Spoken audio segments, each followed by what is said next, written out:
कुछ दिनों पहले इंस्टाग्राम पर एक रील दिखी जिसमें एक लड़की ने अपनी फोटो के साथ एक रेट कार्ड शेयर किया था। चिल कॉफी डेट के 1500, फैमिली से मिलने के 3000, बाइक डेट के 4000 और अगर 2 दिन के लिए वीकेंड पे कहीं साथ जाना चाहते हो तो 10,000 रुपए लगेंगे। उस लड़की की रील में ज्यादातर कमेंट्स में तो लोग मजे ले रहे थे, लेकिन कुछ लोगों ने सीरियसली इंटरेस्टेड लिखा हुआ था। अब जापान में तो गर्लफ्रेंड रेंट करने वाला कॉन्सेप्ट काफी टाइम से चल रहा है, लेकिन अब लगता है ये भारत में भी आ चुका है। जापान में तो इसके लिए प्रॉपर वेबसाइट चलती है क्योंकि वहां पे लोनलीनेस एक हद से ज्यादा बढ़ चुकी है। Now, as some of you may know, I've been looking for a girlfriend for a while now, and I went to Japan, and they have a service where you can rent a girlfriend because they have a loneliness epidemic in the country. लेकिन भारत में भी धीरे धीरे loneliness एक epidemic बनती जा रही है। अनफॉर्चुनेटली ज्यादा लोग इसके बारे में बात नहीं करते। Polls find that young adults are twice as likely as seniors to report loneliness. Because time with screens cannot substitute for time with humans. अब लोनलीनेस पर तो ऑलरेडी मैं इस वीडियो में बात कर चुका हूं, लेकिन इसी लोनलीनेस से निकल रहे हैं नए तरह के डेटिंग कॉन्सेप्ट। और इस वीडियो में आज हम जेनजी के डेटिंग कल्चर के बारे में ही बात करने वाले हैं। आप ये जानकर शॉक्ड रह जाओगे कि कुछ डेटिंग एप्स लड़कों के लिए कितने खतरनाक बनते जा रहे हैं। ये सुनकर भी शायद आपके होश उड़ सकते हैं कि यहाँ पर नए तरह के स्कैम शुरू हो चुके हैं। और जेनजी की डेटिंग लैंग्वेज और नए नए तरह के जो टर्म्स हैं वो सुनकर तो भैया मेरे अपने कानों पर मुझे खुद को विश्वास नहीं हो रहा था। आइए इन सब पर डिटेल में बात करते हैं। इससे पहले हम जेनजी के चेंजिंग डेटिंग स्टाइल को देखें, एक नजर डालते हैं उनके देखने के स्टाइल पर। एक बार ऋतिक और एसआरके की ये फोटो देखो। इन दोनों का स्टाइल बहुत ज्यादा कूल है, लेकिन स्पेक्स का डिजाइन काफी बेसिक है। आप 10 साल पुरानी बॉलीवुड मूवी में स्टाइलिश से स्टाइलिश एक्टर उठा लो, उनके स्पेक्स में आपको कोई अच्छी डिजाइन नहीं मिलेगी। पब्लिक भी इनके हेयर स्टाइल, ड्रेसिंग सेंस, चलने का तरीका सब कॉपी करती थी, लेकिन स्पेक्स पर किसी का ध्यान नहीं जाता था। लेकिन जेनजी स्टार को देखो, कपड़ों के साथ साथ इनके स्पेक्स के डिजाइन भी ट्रेंडी होते जा रहे हैं और ये एक नया स्टाइल स्टेटमेंट बन चुका है। लेंसकार्ट ने इस फील्ड को रिवोल्यूशनाइज कर दिया है। इनके पास 500 से ज्यादा ट्रेंडी डिजाइन्स हैं। इनके स्टोर्स पर आपको फ्री में आई चेकअप मिल जाता है। हर तरह के पावर ऑप्शंस, जीरो पावर और ब्लू कट लेंसेज भी मिलते हैं। वैसे तो आप स्क्रीन की ब्लू लाइट को रीडिंग मोड ऑन करके ब्लॉक कर सकते हो, लेकिन रीडिंग मोड ऑन करने में स्क्रीन येलो हो जाती है। इसीलिए अगर आपका काम कलर एक्यूरेसी वाला है, जैसे पीपीटी बनाना है, वीडियो एडिटिंग, ग्राफिक डिजाइनिंग, तो रीडिंग मोड में काम नहीं हो सकता। और ऐसे केस में ब्लू कट लेंसेज आपकी आईज से स्ट्रेन को कम करके आपकी स्लीप की क्वालिटी भी इंप्रूव करते हैं। मैंने ये चश्मा भी लेंसकार्ट से लिया है। एकदम लाइट वेट और स्टाइलिश है, स्क्रैच रेजिस्टेंट है और एंटी ग्लेयर भी लगा दिया ताकि सामने से लाइट रिफ्लेक्ट ना करे। और अभी तो इनकी आइकॉनिक सेल चल रही है जिसमें आपको फ्री में ब्लू स्क्रीन ग्लासेस और प्रोग्रेसिव लेंसेज के साथ हर सन ग्लासेस में 60% ऑफ मिलेगा। और मेरे लिंक से तो आपको फ्री कॉन्टैक्ट लेंसेज भी मिल जाएंगे, क्लियर और कलर्ड दोनों टाइप के। तो डिस्क्रिप्शन में इनका लिंक दे रहा हूं, एक बार चेकआउट जरूर कर लेना। इन दोनों मूवीज की रिलीज में 14 साल का गैप था और इन दोनों में ही कॉलेज रोमांस दिखाया गया है। दोनों ही फिल्म्स में लड़के लड़की कॉलेज में मिलते हैं, प्यार होता है और एक लव स्टोरी शुरू हो जाती है। भारत में कई जनरेशंस की लव स्टोरीज कुछ ऐसे ही शुरू हुई थी। ये उस टाइम पे कॉल पीसीओ वाला जमाना था। चेतन भगत की नॉवेल्स और आइडिया वोडाफोन के एसएमएस पैक्स कॉलेज रोमांस को जिंदा रखते थे। लेकिन फिर आता है फेसबुक एरा, जो 2012-13 तक भारत में अपने पीक पर पहुंच चुका था। ये वो जमाना था जब लोग साइबर कैफे में लाइन लगाते थे। आधे घंटे के 10 रुपए देकर एक एंजल प्रिया को ढूंढ कर फेसबुक पे रिक्वेस्ट भेजी जाती थी। और कुछ लोग शर्लिन चोपड़ा और आयशा टाकिया के वॉलपेपर भी डाउनलोड कर लाते थे। फिर 3G आया, स्मार्टफोन्स आए और सेल्फीज का दौर शुरू हो गया। महंगे इंटरनेट के जमाने में लोग अपने माइक्रोमैक्स और नोकिया लूमिया में फेसबुक लाइट वाला ऐप रखने लगे थे। स्ट्रगल ऐसा था कि मैसेज नेट ऑफ करके लिखना पड़ता था और सिर्फ भेजने के लिए नेट ऑन होता था और मैसेज का रिप्लाई आए ना आए, एक मैसेज आ जाता था कि 300 में से 250 MB बची है। अब इसी 250 MB में स्टार बॉय साहिल, जो अभी अभी जस्टिन बीबर वाली कटिंग करवा के आया है, फेसबुक ग्रुप में डीपी बैटर्स भी लड़ेगा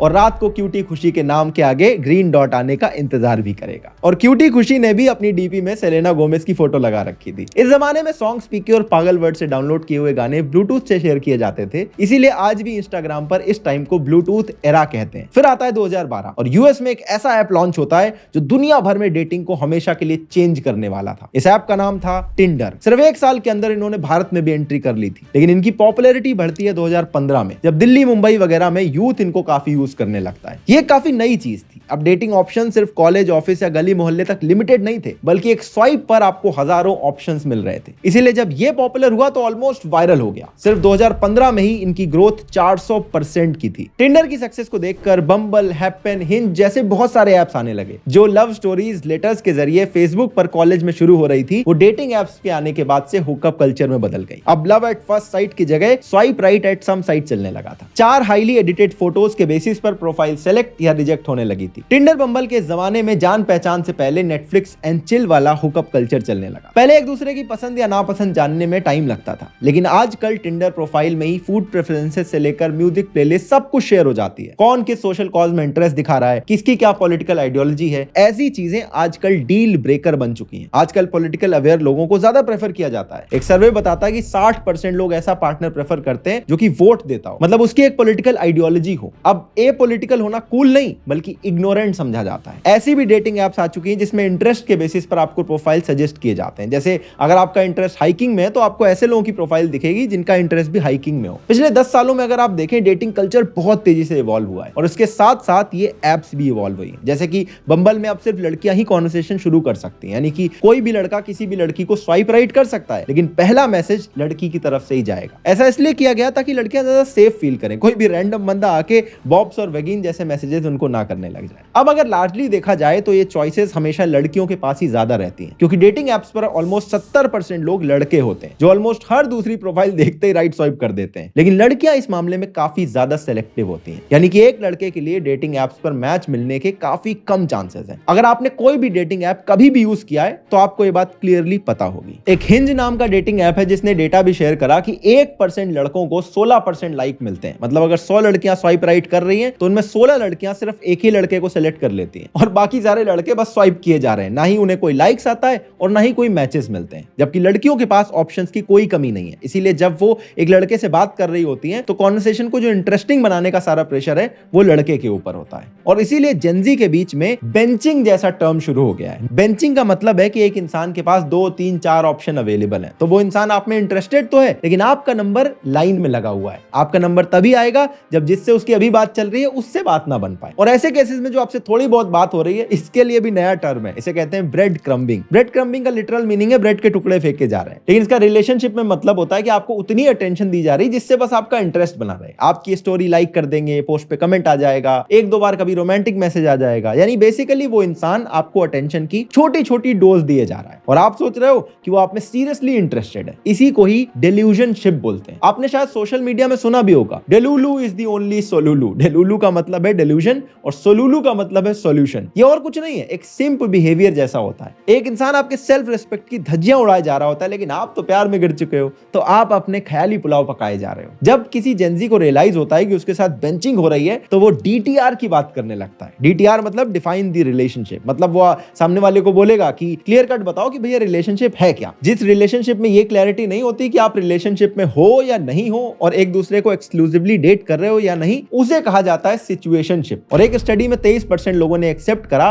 कि वो एक इंसान को डेट करते हैं और 2-3 लोगों को वेटिंग लाइन में रखते हैं। शॉकिंग लग सकता है, लेकिन भाई जेनजी का डेटिंग कल्चर की यही रियलिटी है। कुछ लोगों के पास दुनिया भर के ऑप्शन है और बाकी लोगों को एक मैच तक नहीं मिल रहा है। इसीलिए एक स्टडी के अकॉर्डिंग 79% जेनजीज ने रिपोर्ट करा कि वो डेटिंग ऐप यूज कर करके थक चुके हैं। इस स्टडी में 40% लोगों ने कहा कि वो ऐसा इसलिए फील करते हैं क्योंकि उन्हें कोई जेन्युइन कनेक्शन नहीं मिल रहा है। इस स्टडी में कुछ और चीजें पता चली, जैसे 41% लोग कहते हैं कि उन्हें किसी ने घोस्ट कर दिया है। घोस्टिंग का मतलब है कि आपके साथ बिना बताए किसी ने एकदम से कॉन्टैक्ट खत्म कर दिया है, रेस्पॉन्ड न करना, गायब हो जाना, ये सब चीजें। अब जो बेचारे रिप्लाई का वेट कर रहे हैं उन्हें फटीग कैसे नहीं होगी। ये सब जब मैं पढ़ रहा था तो ऑनेस्टली मुझे मिर्जापुर के पंकज त्रिपाठी की जो फादर वाला कैरेक्टर है वो फीलिंग आ रही थी। ऐसा लग रहा था कि मैं उनकी तरह टीवी पे कोई एनिमल डॉक्यूमेंट्री देख रहा हूं जिसमें जेनजी नाम का एक नया जानवर है और उसकी हरकतों पे कोई बात चल रही है। इसी स्टडी में पता चला कि 38% लोग कैटफिश हो चुके हैं। कैटफिश का मतलब होता है एक फेक प्रोफाइल बनाना। ऐसे फेक प्रोफाइल मोस्टली लड़कियों के होते हैं और जो लड़के चला रहे होते हैं या कई बार लड़कियां भी चला रही होती हैं एक नकली प्रोफाइल बना के। फेसबुक के जमाने में एंजल प्रिया वाली ऐसी प्रोफाइल्स आती थी, लेकिन डेटिंग वाले नए कल्चर में ये प्रोफाइल एक स्कैम में कैसे बदल जाती हैं ये पता भी नहीं लगता और ये इस चीज को काफी सीरियस बनाता है। एक केस सामने आया जिसमें बिनीता कुमारी नाम की एक लड़की हनी ट्रैपिंग गैंग चला रही थी। ये टिंडर और बम्बल पर फेक अकाउंट बनाती थी और उसके बाद लड़कों को किसी होटल में मिलने के लिए बुलाती थी। उसके बाद लड़कों को गुड़गांव के एक थाने से कॉल आता था। कॉल करती थी एएसआई मुनेश देवी जो इसी गैंग का पार्ट थी। कॉल करके लड़कों को बोला जाता था कि आपके खिलाफ एक रेप की कंप्लेंट लिखवाई गई है। अब ऐसी किसी भी कॉल आपके पास आएगी तो आप डर ही जाओगे। आपको पता भी है कि आपने जो भी किया वो सब कंसेंशुअल था, लेकिन आप इसे प्रूफ कैसे करोगे। ये एएसआई लड़कों को कॉल करके बोलती थी कि कुछ पैसे दे के मामला सेटल हो सकता है। अब ऐसी सिचुएशन में इंसान क्या सोचेगा कि यार जान बच जाए, क्योंकि रेप केस लग गया तो जिंदगी खराब हो जाएगी, और वैसे भी कानून लड़कों के ऐसे केसेस में कुछ भी नहीं सुनता है। तो इस तरह के केसेस बना बना के हजारों लाखों रुपए इस गैंग ने लड़कों से लूटना शुरू कर दिया था। इसी तरह का एक और डेटिंग स्कैम शुरू हो चुका है जिसमें लड़कियों ने रेस्टोरेंट के साथ सेटिंग कर ली है। ऐसा एक केस आया था हैदराबाद का, जहां पर एक लड़का डेटिंग ऐप पर एक लड़की से मिला, फिर डेट पर गया। लड़की ने वहां पर खाना, दारू, हुक्का, बहुत सारी चीजें ऑर्डर कर दी, और थोड़ी देर में जब बिल मंगवाया गया तो उसमें लिखा था 40,000। लड़के को लोन लेकर यह बिल पे करना पड़ा, और डेट के तुरंत बाद लड़की ने उसे ब्लॉक कर दिया। इस केस में लड़की के साथ रेस्टोरेंट वाले मिलकर लड़के को स्कैम करते हैं, और बाद में जितना भी प्रॉफिट होता है वो आपस में शेयर कर लेते हैं। थैंकफुली इस पूरे गैंग को पुलिस ने अरेस्ट कर लिया है, लेकिन बिल्कुल सेम तरह के स्कैम वाले केसेस मैं ट्विटर पे देखता हूं, दिल्ली, मुंबई, हर जगह से आते रहते हैं। ऐसे केसेस की वजह से मैं बोलता हूं कि भाई लोनलीनेस कितनी भी ज्यादा हो जाए, प्लीज ऐसे स्कैम में मत फंस जाना। और शायद ये सब बढ़ता हुआ देखकर कई सारे लड़के अब इस डेटिंग ऐप को ज्यादा ट्रस्ट नहीं करने लगे। जिन लोगों को मैचेस मिल भी रहे हैं वो भी मोस्टली टाइम पास कर रहे हैं, क्योंकि बहुत ही रेयरली ऐसा होता है कि इन ऐप से आप कोई मीनिंगफुल रिलेशनशिप बना पाओ। इस बात से मुझे दोबारा इस पॉइंट की याद आती है कि जो हुकअप कल्चर चल रहा है या कैजुअल फन जिसे कहा जाता है, ये कितना ज्यादा डैमेजिंग हो सकता है। ये चीज जेनजी के पर्सनल वर्थ को काफी ज्यादा अफेक्ट करती है। आपने देखा होगा इंस्टाग्राम पर अगर लड़की थोड़ी सी भी ट्रेडिशनल है, जो ऐसे हुकअप या डेटिंग ऐप कल्चर से दूर रहती है, उसके कमेंट में बहुत सारे लड़के लिखते हैं कि she is a marriage material. और इसी सेम चीज में लड़कियां लड़कों को ग्रीन फ्लैग बोलती हैं, यानी कि कहीं ना कहीं अब इस तरह का जो डेटिंग कल्चर और हुकअप कल्चर चल रहा है, इसके अगेंस्ट नई एज में भी एक सेंटिमेंट डेवलप होने लगा है। मेरा पर्सनल ओपिनियन भी यही है कि वो लोग जो इस हुकअप कल्चर में इन्वॉल्व हैं, फ्यूचर में शादी करेंगे तो उनकी रिलेशनशिप में कमिटमेंट के बहुत इश्यूज होने लगेंगे, क्योंकि जिनको मल्टीपल ऑप्शंस की आदत लग चुकी है, उसे किसी एक इंसान के साथ लॉन्ग टर्म कमिटमेंट बनाने में बहुत बड़ी दिक्कत आएगी। इसीलिए शायद इसकी वजह से जो इनफिडेलिटी होगी उसके केसेस भी बढ़ते चले जाएंगे। कुछ जेनजी हैं जिनकी बहुत ज्यादा एक्टिव सेक्स लाइफ है, उन्हें हो सकता है कि एक अच्छा पार्टनर ढूंढने में भी बहुत ज्यादा मुश्किल होने लगे। आपने ऐसे मीम्स देखे होंगे जिसमें एक लड़की रहती है और बहुत सारे लड़के खड़े होते हैं और उसके ऊपर कोई कमेंट कर रहा होता है कि मैं उसे उसके पास्ट के साथ एक्सेप्ट कर रहा हूं। आई थिंक ये मीम है, लेकिन एक ह्यूमर के जरिए काफी रियल लाइफ सिचुएशन को प्रेजेंट कर रहा है, जिसमें कई लोगों के एक्चुअल थॉट्स बाहर निकल के आ रहे हैं। और ये बात सिर्फ लड़कियों के लिए लागू नहीं होती, क्योंकि उस लड़की ने भी बहुत सारे लड़कों से ही रिलेशनशिप बनाई होगी, तो उन लड़कों के लिए भी ये बात इक्वली लागू होती है। नो डाउट हुकअप कल्चर जो है, जैसे वेस्टर्न कॉन्सेप्ट है, हमारे इंडियन यूथ के बीच बहुत तेजी से बढ़ रहा है, और ये चीज बड़े शहरों तक सिर्फ लिमिटेड नहीं है, अब टियर 2, टियर 3 टाउन्स में भी जाने लगी है। और इसका पार्ट बनने से पहले एक बार ये जरूर सोच लेना कि इसका आपकी सेल्फ वर्थ पर कितना असर पड़ेगा, और क्या सच में ये चीज वर्थ इट है या नहीं। क्योंकि डेटिंग ऐप पर लगातार राइट स्वाइप करने के बाद जब आपको कोई भी एक्सेप्ट नहीं करेगा, तो कहीं ना कहीं पर्सनल लेवल पर ये चीज जाकर आपको इफेक्ट करेगी कि क्या सच में मैं इतना ज्यादा बेकार इंसान हूं। एक बार इसके बारे में सोच के देखना। बाकी डिस्क्रिप्शन में लेंसकार्ट का लिंक है, उन्हें चेकआउट जरूर करना। मैं मिलता हूं नेक्स्ट वीडियो में। जय हिंद, वंदे मातरम।